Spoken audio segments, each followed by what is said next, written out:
Well, stuck on the snag there. Oh yes, baby. Now it's coming. Now she's coming. There we go. Seems like we're going to be lucky after all. And? Got stuck first in the snag there. Yeah. And just kept the pressure on. Is it out? And yeah, she came loose. Okay, great. Yeah, she's coming. Good morning, everybody. Gilbert Foxcroft from the Kingfisher, and Robert Kotzer, one of my Protea peg mates from a couple of years ago. We're standing here at the lovely Inanda Dam on a winter's morning, and believe it, I'm in shorts. Robster is still in shorts. So yeah, we can't believe the absolute beautiful temperatures we've got here, and we've got a fish on. So Robbie is busy playing it. We've got the Daiwa Sensor 12-pound line and the Crosscast BK 5500, and we are introducing today the new Delcom alarms that's just landed in South Africa. So we're going to show you guys a little bit of that later on. We're also going to be doing a bit of feature finding. We're going to be doing spomming, casting, leader knots, and there goes the kettle. I think I better go and switch that off.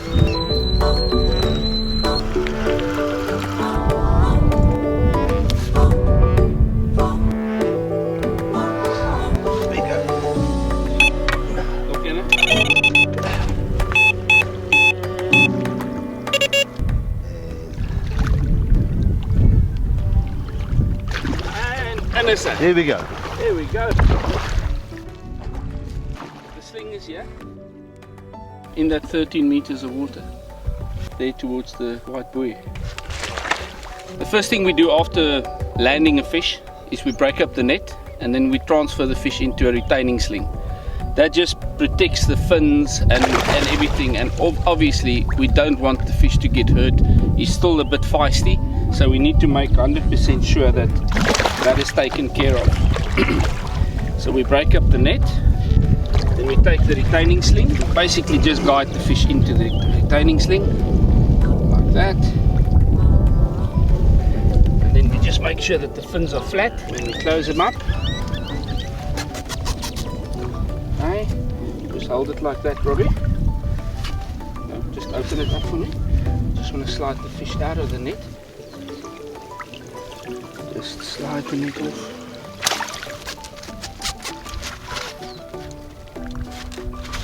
Just slide the fish.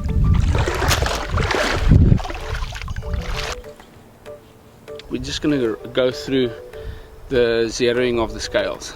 Right, the important part is you wet your sling before you transfer the fish into it, and then you zero it perfectly. There we go, sling is zeroed. Now it's easy for us to weigh the fish. Every single time with these Corda scales, the beauty is that the scale remains zeroed. So you can go and catch 20, 30, 40 fish, and every now and again you can just double check that the scale has been is still zeroed. But the nice thing about this is, you know, you don't need to spend extra time in sorting out the weighing operations.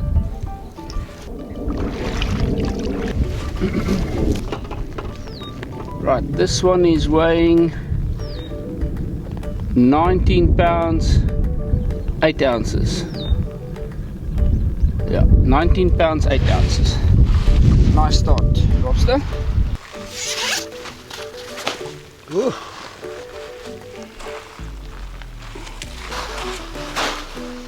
Rightio, Robbie. Turn the fish a little bit more, tilt it a little bit my way, yes. So always remember, when putting him down, fins have got to be flatties. Perfect. Right, let's see if we can do a nice anchor shot.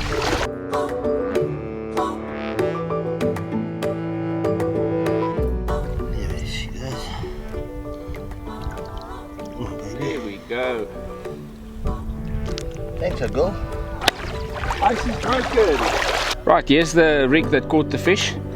We call it a combination or a combi rig, but it's also a uni rig. So the minute the fish picks up the bait, everything slides away from the hook. So it actually makes the hook nice and proud, and it prevents the hook from popping out. And the hook is still very, very sharp, so we can test it on our nail and it doesn't move. So this one is pretty much good to go. We're going to just dip it again in the Corda goo, the outrageous orange, and believe me,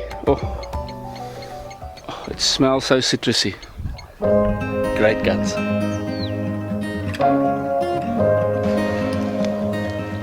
Obviously this is the same rig that we used to catch that fish earlier on. It's just soaked in the outrageous orange goo, and I just brought it with me. So there you can see it. A lovely, lovely citrus flavor, and it has been doing wonders for us in a number of waters.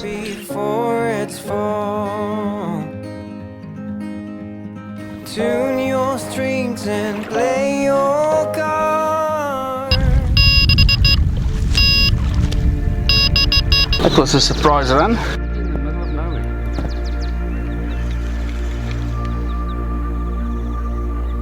Sure. It actually feels a better one as well. As soon as the line clicks off the grass, it just makes it better. Again, we've got the Crosscast BK 5500 reel loaded with 12-pound Daiwa sensor line, and here I've got the Mission DF 12-foot 3.5-pound Tescove rod. One of these days these are going to be upgraded to the power mesh ones that we are currently marketing all across the country, and there's some really nice new items coming through. So hopefully before the end of the session we will have you guys see how the new stuff look like. So let's hold thumbs for that. Come on.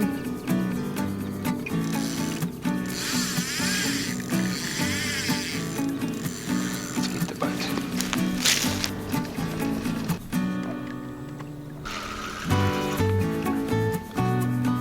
I hope the fish is still on.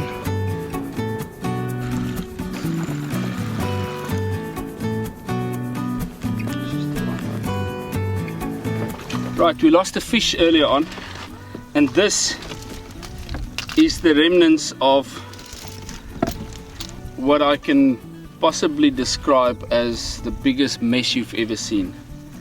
Now this is what we call irresponsible people. Now using a ski rope and a concrete block that is so heavy that you can barely lift it up with a ski rope, and then leave it in the water for other people to get snagged on, is just so irresponsible.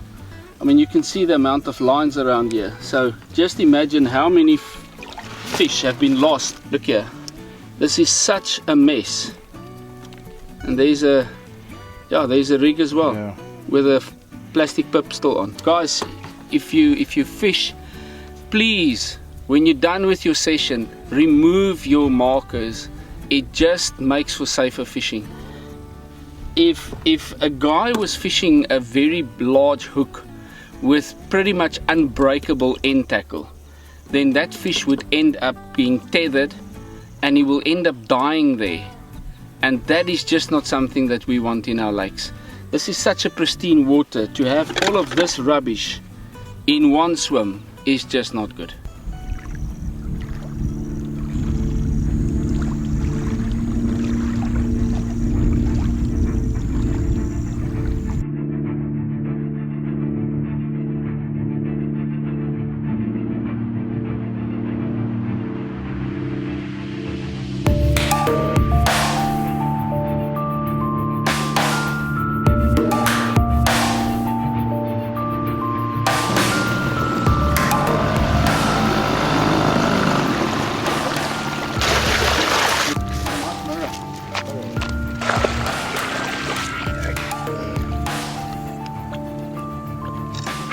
Working on the crank again.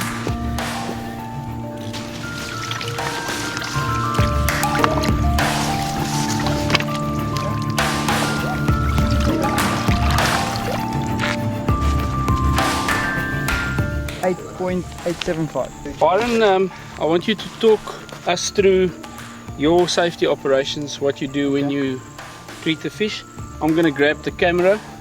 While you talk it through, we'll quickly take some photographs, and then the viewers out there can also see how we take the photographs and how we release the fish. But well done. Thank you very much.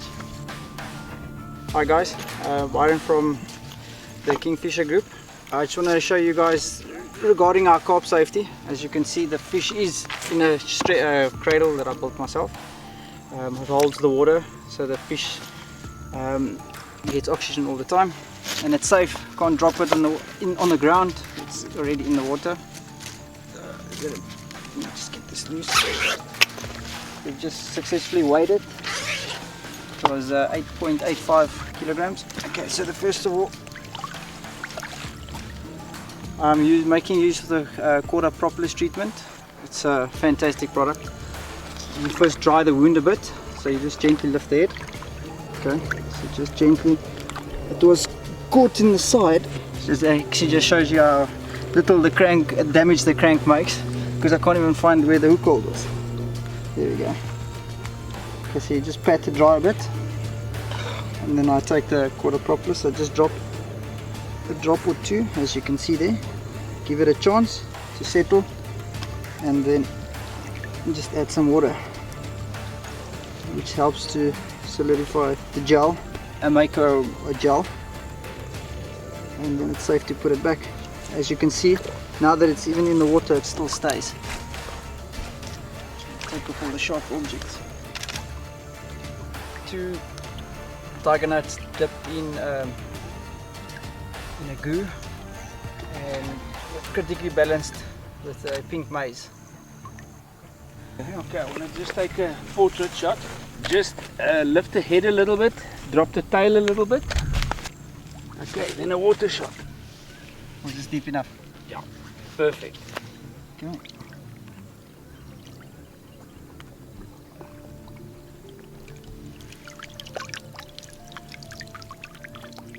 Okay, turn a little bit this way, bring the fish up a bit, and then drop slightly. Myself. Yeah, there you go. Okay, turn a little bit. Okay, lift the head and drop the tail a bit. You just get this one. Right. Oh my greatness, you're gonna love this. Byron, you're gonna love it, mate. Oh, this is stunning.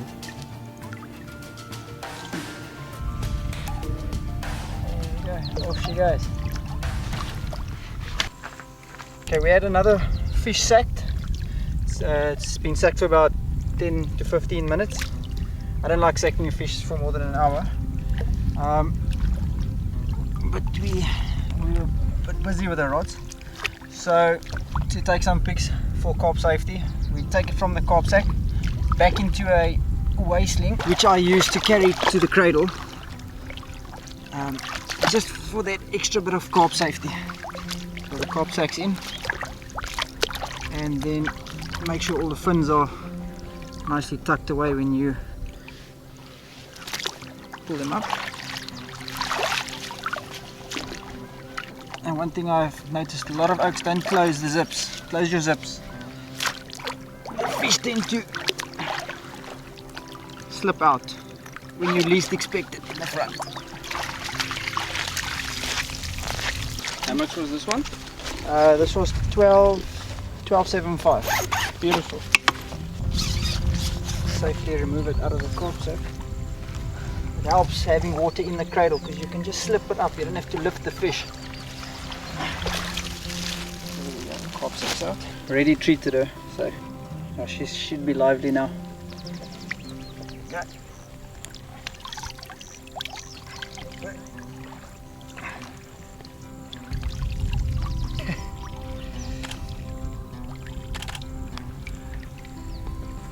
This one was 12.75, and I caught her on a stack of 3 kaboom millies with a yellow fake maize, critically balanced once again. Feed was tiger nuts, hemp and kaboom millies.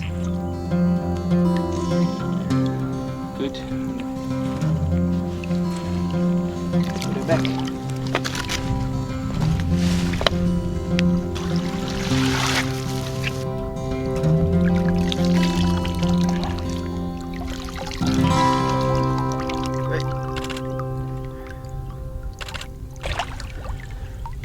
One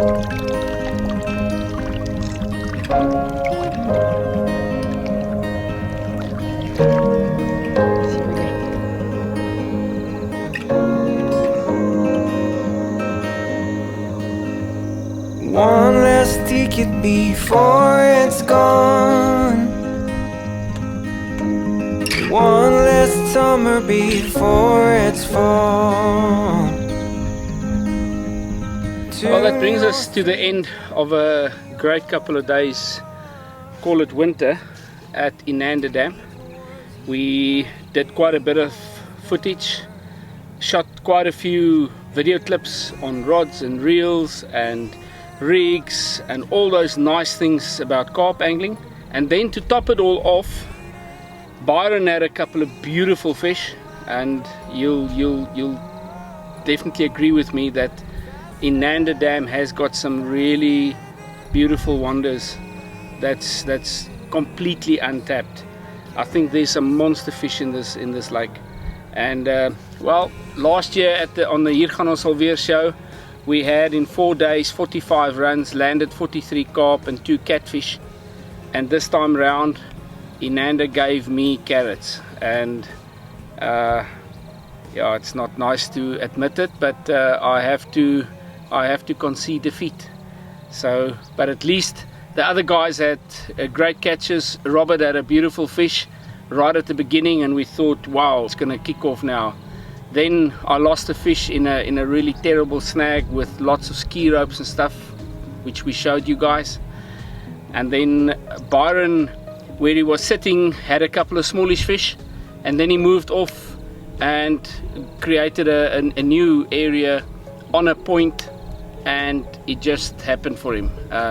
Luckily he had some marginal areas so he could drop the lines in 3 meters of water. We just didn't have 3 meters of water here, so it just shows you that although this dam has got some really incredible fish, you still got to go and find them. And this time of the year, if I have to come around this time again, I'm gonna go right through to that bay, because that's just a natural area where the fish are gonna be patrolling. But I hope you enjoyed it, and we're gonna definitely try and do something like this very soon.